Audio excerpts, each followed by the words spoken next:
The screech of metal still vibrated in her ears, mixing with Ethan's desperate whisper, his face a contorted mask of terror in the dim light of the broken headlight. "Lyra! Please, it's the only chance. You're a woman?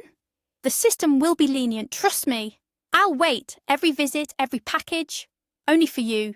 You always admired strong spirits. Be my guiding star out of this hell." His voice cracked, his hands convulsively gripping her shoulders, digging into the fabric of her coat like a drowning man clinging to a lifebuoy. She, frozen with shock, and the monstrousness of the moment when their world split into before and after under the car's wheels, only nodded as if in a dream. The icy crust of the December evening, which moments ago seemed an insignificant nuisance, had become a shroud for another's life and the beginning of her own nightmare. She took Ethan's guilt upon her fragile shoulders. Barbed wire tore the sky apart. Concrete walls pressed in. For the first few months, Ethan appeared regularly, his eyes behind the clouded glass of the visiting room, promising eternity. The packages, full of false concern, gradually thinned out. "My dear Lyra, you understand. Here you're safe and sound." His voice on the phone sounded increasingly distant during what turned out to be their last visit. "And I have to work myself to the bone just to keep this cursed business from collapsing. Without you, everything has become unbearably difficult." Soon a formal notice of divorce arrived. Then, news of his new marriage to a young assistant. The final blow was him stripping her of her residency rights in their once shared home filled with laughter. They never had children, and now that seemed the only bright spot in this dark period. Colonel Arthur Blackwood's office, head of the Women's Correctional Facility, was drowned in clouds of fragrant coffee. The morning had been bad from the start, and by noon it had turned into utter chaos. He swore under his breath, sharply setting down his cup. "Bring inmate Reed to me, immediately! What are you standing there for, staring?" He roared at the duty officer, storming out of the office. The hospital wing smelled of carbolic acid and fear. "Colonel Blackwood, I beg you, leave the operating room." "You can't help now. Your role is complete. I'm in charge here," the chief physician of the medical unit said sternly, pointing the colonel towards the door. Blackwood, hunched over, stepped out. Through the haze of despair, he saw the guard bring in the inmate Reed, saw the nurses bustling about. He prayed to all saints to save Alice Sterling's life, his only niece, a fragile girl whose life hung by a thread after a ridiculous fall from a shelf in the archives. Transferring her to his facility was the only thing he could do for her, breaking every rule, imaginable and unimaginable. That cursed shelf. Why her, my little Alice? So unlucky. The thought hammered in the colonel's temples as he waited. For over an hour the surgeons fought for the girl's life. They won.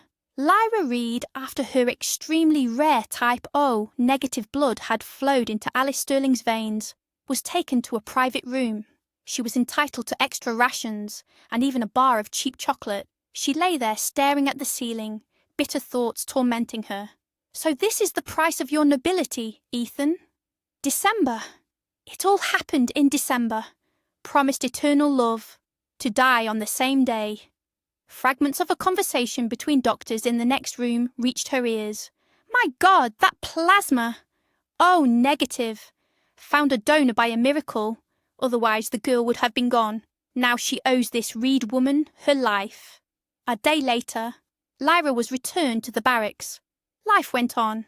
Alice Sterling left the medical unit after a couple of weeks, and soon after, the walls of the facility, released under amnesty, Colonel Blackwood, not one to remain in debt, initiated the process for Lyra's early release. 2 months later, a positive response arrived. The moment the rusty gates of the compound were behind her was etched in her memory forever. Her soul sang. She was ready to hug the first person she met, even a scruffy stray cat rubbing against her legs. If only she had known that she would soon become just like it, free but homeless. She rushed home. She knew about the divorce, but not that Ethan had deprived her of her last refuge. He opened the door. Unmasked horror was reflected on his face. He had always been a coward. "Hello. Won't you let me in?" "I'm free, Ethan. I have nowhere to go." Her voice was flat, almost lifeless. "Ethan, darling, who is it?"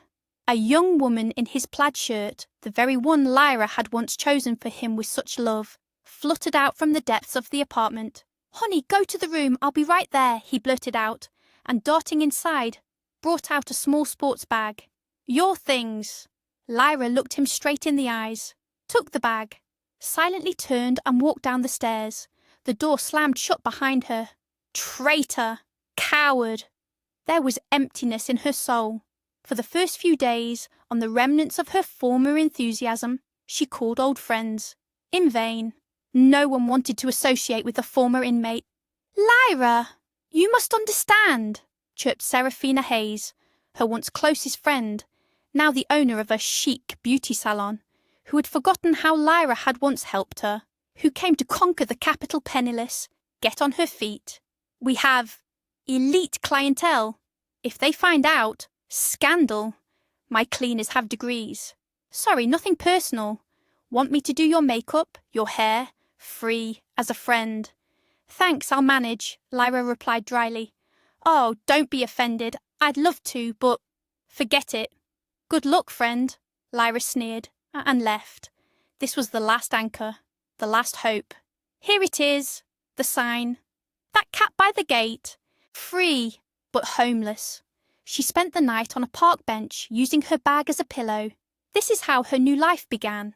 Daytime odd jobs at a warehouse for pennies, barely enough for food, and a rare trip to the public bathhouse, and cold nights on that same bench. Her voice was hoarse from a constant cold. The work at the warehouse stopped. Money ran out. Walking through the underpass, Lyra felt the ground disappear beneath her feet. She woke up to someone gently tapping her cheeks. A freckled, blue-eyed face was leaning over her. "Oh, thank goodness you're awake. You scared me so much. I was walking, saw you sliding down so slow-o-owly." The girl rattled off. Lyra got up with difficulty. The girl peered at her. "Hey, I think I know you. Are you Reed?" "Lyra. Reed?" "Exactly," the girl exclaimed. "Yes. And you?" "I'm Alice. Alice Sterling. Colonel Arthur's niece. You gave me your blood." "Holy smokes, what a meeting! I was looking for you. My uncle said you got early release. I went to your place, to the address. Some skinny hussy opened the door, said you didn't live there and had no idea where you were. Your ex-husband is a real scum. He threatened me with the police if I showed up again. I can't imagine how you lived with someone like that. It's written all over his face. And nothing." Lyra, fully recovered, adjusted her clothes, picked up her bag, and headed for the exit. "Thanks for the concern," she said as she walked away. "Wait, where are you going?" "I don't know. Wherever my eyes take me." "So you're homeless? Although why am I asking by the look of it? Definitely. No, that won't do. You're spending the night at my place tonight, and tomorrow we'll figure something out. Come on, let's go." She resolutely took the bag from the exhausted Lyra. Alice's apartment was spacious and modest, but furnished with impeccable taste. "Lyra, this is your room. There are fresh towels and a robe in the bathroom. Go, soak. There are tons of fragrant jars, and I'll whip up some dinner." Lyra barely spoke. Alice felt the woman was broken, but words weren't necessary. Alice was happy she had found her saviour. It's amazing how the street kills beauty. Lyra was such a beauty, even in her prison uniform. She thought, peeling potatoes.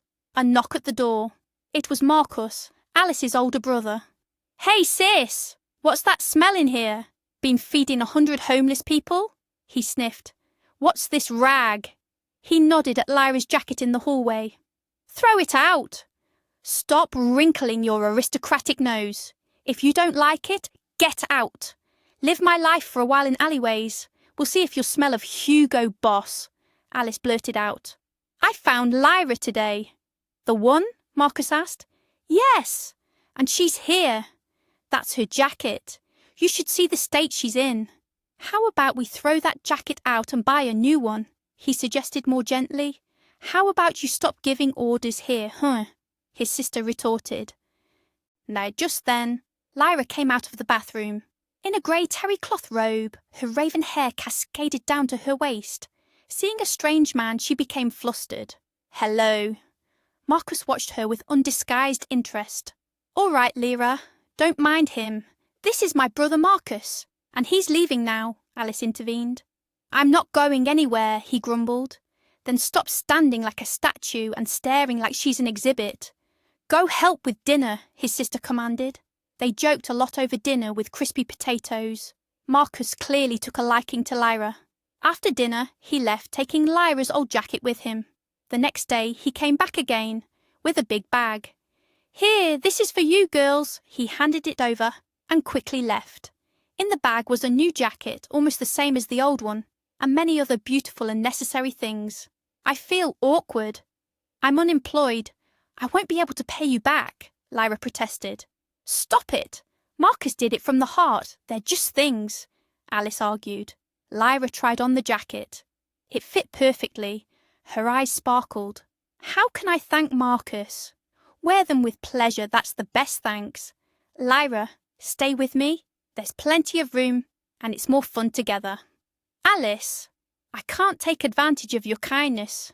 If you go back to the street, I won't be able to sleep. Stay until we figure something out, okay? I need to find a job." "So we're living together?" Alice smiled. "Yes," Lyra replied and hugged the girl. Days passed in fruitless job searching. Marcus was invariably by her side. His care and involvement touched Lyra deeply. She tried to push away thoughts of him, but her heart didn't listen. "No one has ever cared for me like this. I think I've fallen in love. Like a schoolgirl." After yet another rejection, she was almost desperate. That evening, Marcus came over. "Lyra, you're an excellent accountant. Our firm's specialist went on maternity leave. Can you replace her? I'll pick you up tomorrow morning. We'll discuss everything at the office." "Okay, I'll be waiting." In the morning, Marcus was waiting for her outside the building in a luxurious car. "Hop in quickly." He opened the door. There was a huge bouquet of roses on the back seat. The car smelled wonderful. "These are for you. There's a little box too." Under the bouquet, Lyra saw a velvet box. She looked at Marcus questioningly. "Open it. This is me clumsily proposing to the woman I love. Will you marry me? If yes, put it on." Her hand trembled. She put on the ring. "I will." "Well, from now on, don't be surprised by anything." The route to the office seemed painfully familiar to Lyra. When the spire of the old building appeared, she was stunned. "Where have we come?" "This is your new, or old, place of work," Marcus exclaimed. "This is my office. I mean, it was mine." "It's your office by right.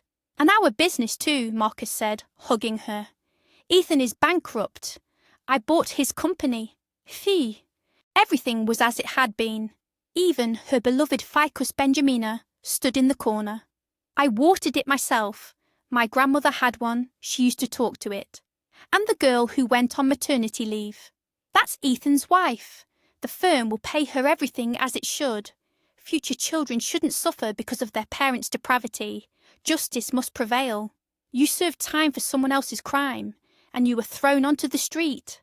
Later, after Lyra got back into the swing of things, preparations for the main celebration began. "Darling, I've booked you into the best salon in the city. Don't be late, the owner there is." "Pretentious." Marcus handed Lyra an invitation with a familiar monogram. Seraphina Hayes. When Lyra entered the salon, Seraphina froze. Rumours had long buried Lyra, and before her stood a beautiful, happy woman. "Lyra, how happy I am for you. Bagged such a man. Well, even your Ethan wasn't bad." "Forget about Ethan. He has another family, a baby growing up," Lyra replied calmly. The wedding was magnificent. Among the guests was the groom's uncle, Colonel Arthur Blackwood. "Marcus, you have been given a treasure. Take care of her. People like her are worth their weight in gold." "A rare find," he said, embracing his nephew. The newlyweds radiated happiness, and 9 months later, they had a wonderful baby.